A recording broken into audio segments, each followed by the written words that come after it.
Sunday ആണ്. അപ്പോൾ ഒരു 6 മണിയൊക്കെ ആയി ഞാൻ എണീറ്റിട്ട്, പക്ഷേ വീഡിയോ എടുക്കുന്ന ഒരു 7 മണിക്കൊക്കെയാണ്. രാവിലെ എണീറ്റിട്ട് പല്ല് പോലും തേക്കാതെയാണ് ഗാർഡനിൽ എന്തെങ്കിലും പുതിയതായിട്ട് എന്തെങ്കിലും ഉണ്ടായോ ഇല്ലയോ എന്നൊക്കെ നോക്കാൻ വേണ്ടിയിട്ട് പോകുന്നത്.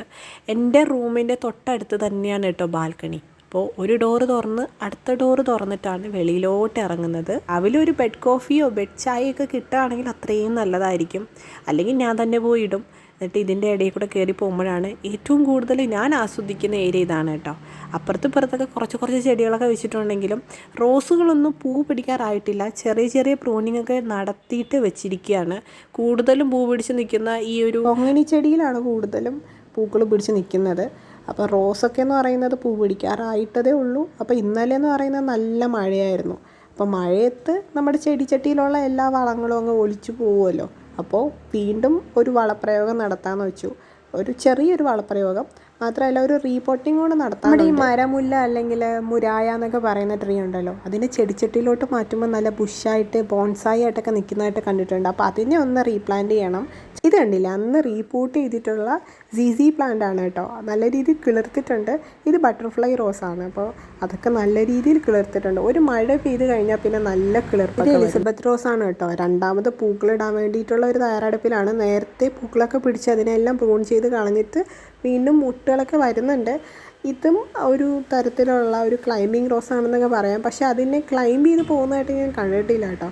എപ്പോഴും താഴെ നിന്ന് എപ്പോഴും പൂക്കൾ വരാണ് ചെയ്യുന്നത്. മഴയൊക്കെ പെയ്തിട്ട് നല്ല രീതിയിൽ കിളിർപ്പ് വരുന്നുണ്ട്. അപ്പോൾ മഴ വരുമ്പോൾ പെട്ടെന്ന് തന്നെ നമ്മുടെ റോസിൻ്റെ വളർച്ചയെന്ന് പറയുന്നത് കൂടുമെങ്കിലും നമ്മുടെ ചട്ടിയിലുള്ള എല്ലാ വളങ്ങളുടെയും അല്ലെങ്കിൽ മണ്ണിൻ്റെ ഇതൊക്കെ എന്ന് പറയുന്നത് ഒലിച്ചു പോകത്തില്ല. അപ്പോൾ അതിനെ ഒന്ന് റീകളക്ട് ചെയ്യാൻ വേണ്ടിയിട്ട് നമുക്ക് എന്തെങ്കിലും ചെറുതായിട്ട് വളപ്രയോഗങ്ങൾ നടത്താം ചെടിയിലെന്ന് പറയുന്നത്. അപ്പോൾ അതിൻ്റെ വീഡിയോ ആണിത്. ഇതെന്ന് പറയുന്നത് എല്ലുപൊടി അല്ലെങ്കിൽ ബോൺ മീലാണ് കേട്ടോ. കടകളിലൊക്കെ മേടിക്കാൻ കിട്ടും. കിലോയ്ക്ക് എനിക്ക് തോന്നുന്നു 60 രൂപ 40 രൂപ ആ റേഞ്ചൊക്കെ ഉള്ളൂ. അത്ര വില കുറഞ്ഞിട്ടുള്ള ഒരു വളമാണ് എല്ലുപൊടി എന്ന് പറയുന്നത്. 100 രൂപയ്ക്ക് അപ്പുറവും മേടിക്കുന്നവരുണ്ട്. പക്ഷേ ചില കടകളിലൊക്കെ എന്ന് പറയുന്നത് ഹോൾസെയിലായിട്ട് മേടിക്കുന്ന കടയിലൊക്കെ വില കുറവാണ് കേട്ടോ. ഇതുപോലെ നമ്മുടെ റോസിൻ്റെ അല്ലെങ്കിൽ മറ്റ് ചെടികളുടെ പോട്ടിൽ ഇതുപോലെ ഞാൻ ഇട്ട് കൊടുക്കാറുണ്ട്. വേറൊരു രീതി എന്ന് പറയുന്നത് നമ്മൾ വെള്ളത്തിൽ കലക്കിയിട്ടുള്ളതാണ്. അതിനെ കാണിച്ചു തരാം. ഇതുപോലെ നല്ല മഴയൊക്കെ വന്നതിന് ശേഷം ചെടി എന്ന് പറയുന്നത് കിളിർക്കാൻ തുടങ്ങും. അടുത്ത ദിവസം തന്നെ കിളിർത്ത് നിൽക്കുന്നതായിട്ട് നമ്മൾ കണ്ടിട്ടുണ്ട്.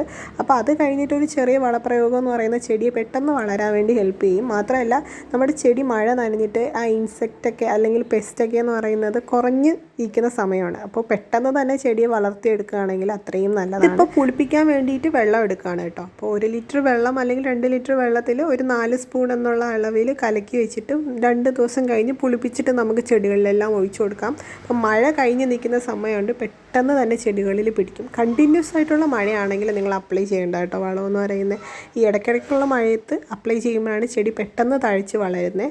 അപ്പോൾ ഇതെന്ന് പറയുന്ന ഒരു ഐഡിയ ആണ്. പുളിപ്പിച്ചിട്ട് ഒരു 2 ദിവസം പുളിപ്പിച്ചിട്ട് ചെടികളിൽ ഒഴിച്ചു കൊടുക്കുക. ഇടയ്ക്കുള്ള മഴയിൽ ഒഴിച്ചു കൊടുക്കാവൂ. അതിനെ പ്രത്യേകം എടുത്ത് പറയും. അടുത്ത പ്രോസസ്സ് എന്ന് പറഞ്ഞാൽ റീപോട്ടിംഗ് ആണ്. അതിന് മുമ്പ് എൻ്റെ വയറൊന്ന് റീപോർട്ട് ചെയ്യണമല്ലോ.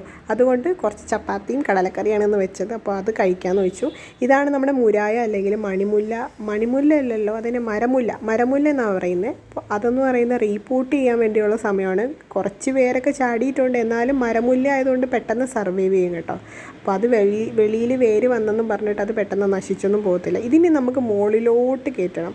അതുകൊണ്ടാണ് ഞാൻ ഈ ബക്കറ്റിലോട്ട് വെക്കുന്നത്. മുകളിലോട്ട് കൊണ്ടുപോകണമെങ്കിൽ ബക്കറ്റിൽ വെച്ചിട്ട് കൊണ്ടുപോകാൻ പറ്റും, അല്ലെങ്കിൽ അവിടെ മൊത്തവും മണ്ണാവും. അപ്പോൾ ഇതോടെ നമുക്ക് മുകളിലോട്ട് കൊണ്ടുപോകാം. ബഫല്ലോ ഗ്രാസ് നട്ടിട്ട് എന്തായി എന്ന് ചോദിക്കുന്നവരടുത്ത് ഇങ്ങനെ ആയിട്ടുണ്ട്. ഇനിയിപ്പോൾ ഇതിനെ ചെറുതായിട്ടൊക്കെ പ്രൂൺ ചെയ്ത് നിർത്തുമ്പോഴേ നല്ല തിക്കായിട്ട് വളരത്തുള്ളൂ. മഴ പെയ്തത് കൊണ്ടാണ് ഒരുമാതിരി നിൽക്കുന്നത്. ഇനിയിപ്പോൾ നല്ല രീതിയിൽ തളർത്ത് വരും. ഇനി നമുക്കിതിനെ മുകളിലോട്ട് കൊണ്ടുപോകാം.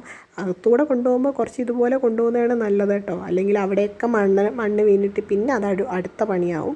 നമ്മളെ മുകളിൽ എത്തിയിട്ടുണ്ട്. ഇനിയിപ്പോൾ അതിനായിട്ട് ഞാൻ എടുത്തു വെച്ചിട്ടുള്ള ഒരു ചട്ടിയുണ്ട്. ഇനിയിപ്പോൾ ഇതിനെ നമുക്ക് ചട്ടിയിലോട്ട് മാറ്റണമല്ലോ. അപ്പോൾ ചട്ടി എന്ന് പറയുന്നത് നേരത്തെ ഞാൻ ഏതോ ചെടി നട്ട് വെച്ചിട്ട് അത് കരിഞ്ഞു പോയ ചട്ടിയാണ്. അപ്പോൾ അതിലോട്ട് മാറ്റാമെന്ന് വെച്ചു.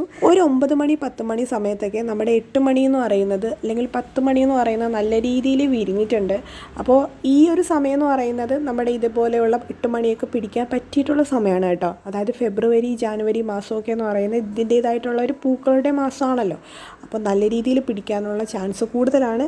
അപ്പോൾ അതിൻ്റെ ഇടയ്ക്ക് ഇത് കാണിക്കുന്നുണ്ട്. പിടിച്ചില്ലെങ്കിൽ പിന്നെ മോശമല്ലേ, ഇത്രയും പൂക്കളൊക്കെ പിടിച്ച് നിൽക്കുമ്പോൾ നിങ്ങളെ ഒന്ന് കാണിക്കണമല്ലോ. പൂ പിടിച്ച് കഴിഞ്ഞാൽ പിന്നെ നല്ല ഭംഗിയാണ്. അത് കഴിഞ്ഞിട്ട് പിന്നെ ഒരു കോലം കീടലുണ്ട്. അത് കഴിഞ്ഞ് പിന്നെ നമുക്ക് റീപോർട്ട് ചെയ്താലേ 8 മണിയൊക്കെ നല്ല രീതിയിൽ പിടിച്ച് നിൽക്കത്തുള്ളൂ. അപ്പോൾ ഇനി നമുക്ക് മരമുല്ല നടാൻ വേണ്ടിയിട്ട് കുറച്ച് മണ്ണ്, അത് നേരത്തെ ഇരുന്ന മണ്ണാണ്, നല്ല മണ്ണാണ്. അതുകൊണ്ട് ഞാനിതിനെ മാറ്റി. എൻ്റെ നടിയിൽ കണ്ടിട്ടാലും പേടിക്കുകയൊന്നും വേണ്ട. നിങ്ങൾക്ക് നിങ്ങളുടെ രീതിയിൽ ഇഷ്ടമുള്ള രീതിയിൽ നടാം. ഞാൻ ഇങ്ങനെയൊക്കെയാണ് ചിലപ്പോഴൊക്കെ ചെടികൾ നടുന്നത് കേട്ടോ. എനിക്ക് ഭയങ്കര മടിയായതുകൊണ്ട് ഞാൻ ഇതുപോലെ നടുന്ന ചെടികളൊക്കെ നല്ല രീതിയിൽ പിടിക്കാറുണ്ട്. സമയമെടുത്ത് ഭയങ്കര കഷ്ടപ്പെട്ട് നടുന്ന ചെടികളൊന്നും പിടിക്കാറുമില്ല. ഇതുപോലെ ഒരു ലേസി ആയിട്ടൊക്കെ നടുന്ന ചെടികളൊക്കെ എന്ന് പറയുന്നത് നല്ല രീതിയിൽ പിടിച്ച് കിട്ടാറുണ്ട്. അതുകൊണ്ട് ഞാൻ ഇങ്ങനെയൊക്കെയാണ് നട്ട് വെക്കുന്നത്. ചില ചെടികളൊക്കെ എവിടെ കൊണ്ടിട്ടാലും നല്ല രീതിയിൽ കിളിർത്ത് വരും. ചില ചെടികളൊക്കെ എത്ര സൂക്ഷിച്ച് നട്ടാലും അതോടെ നശിച്ചു പോകും. അപ്പം പല ചെടികളും പല രീതിയിലാണ്. അപ്പോൾ ഇത് മുരയ്യ അല്ലെങ്കിൽ മരമുല്ല എന്ന് പറയുന്ന ചെടി എന്ന് പറഞ്ഞാൽ എവിടെ കൊണ്ടിട്ടാലും നല്ല രീതിയിൽ പിടിക്കുന്ന, നല്ല രീതിയിൽ തണൽ മരം ആവുന്ന ഒരു ചെടിയാണ് കേട്ടോ. നമ്മുടെ വീട്ടിൻ്റെ ഫ്രണ്ടിലൊക്കെ നടുകയാണെങ്കിൽ വലിയ മരമാവും. എൻ്റെ ഒരു റിലേറ്റീവിൻ്റെ വീട്ടിലെന്ന് പറയുന്നത് വലിയ മരമായിട്ട് നിൽപ്പുണ്ട്. ഇപ്പോൾ നമ്മുടെ ആ മരത്തിൽ കെട്ടിപ്പിടിക്കുകയാണെങ്കിൽ നമ്മുടെ കൈ എത്തത്തില്ല, അത്രത്തോളം വണ്ണത്തിലാണ് ആ മരം നിൽക്കുന്നത്. അപ്പോൾ അത്രയും വലിയ മരമാവുന്ന ഒരു ചെടിയാണ് ഈ മുരയ്യ എന്ന് പറയുന്നത്. ഇതിൻ്റെ ഡാർഫ് വെറൈറ്റി ഉണ്ട്, അതായത് നമുക്ക് ബോൺസായി ആയിട്ടും ഇതുപോലെ വെട്ടി നിർത്താൻ പറ്റിയിട്ടുള്ളൊരു ചെടിയാണ്.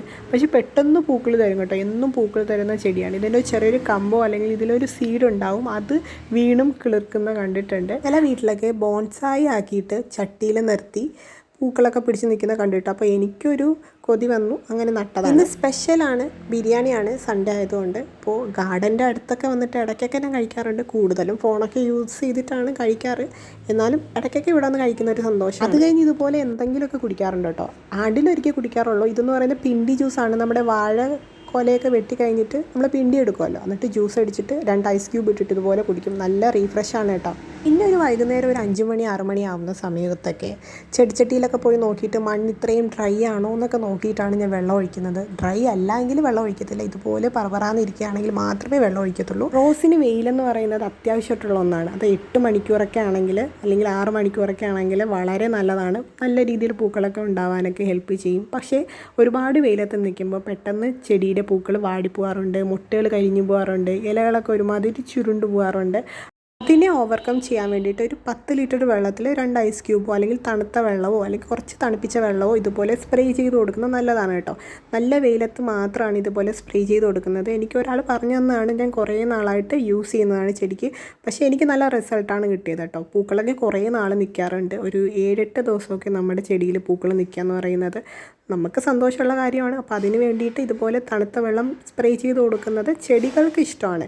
കാരണം തണുപ്പും വെയിലും ചേർന്നിട്ടുള്ള സ്ഥലങ്ങളിലാണ് റോസുകൾ ഒരുപാട് പിടിക്കുന്നത്. അപ്പോൾ കുറച്ചൊക്കെ തണുത്ത വെള്ളം ഇതുപോലെ സ്പ്രേ ചെയ്ത് കൊടുക്കുന്ന ചെടികൾക്ക് ഒരു ഹെൽപ്ഫുള്ളാണ്. ഈ നല്ല വെയിൽ, മുരിഞ്ഞ വെയിലത്തൊക്കെ നിൽക്കുന്ന റോസുകൾക്കെന്ന് പറയുന്നത്. ഇത് ചെറിയൊരു സൺഡേ വീഡിയോ ആണ് കേട്ടോ. അപ്പോൾ എല്ലാവർക്കും ഇഷ്ടപ്പെടുമെന്ന് വിചാരിക്കുന്നു.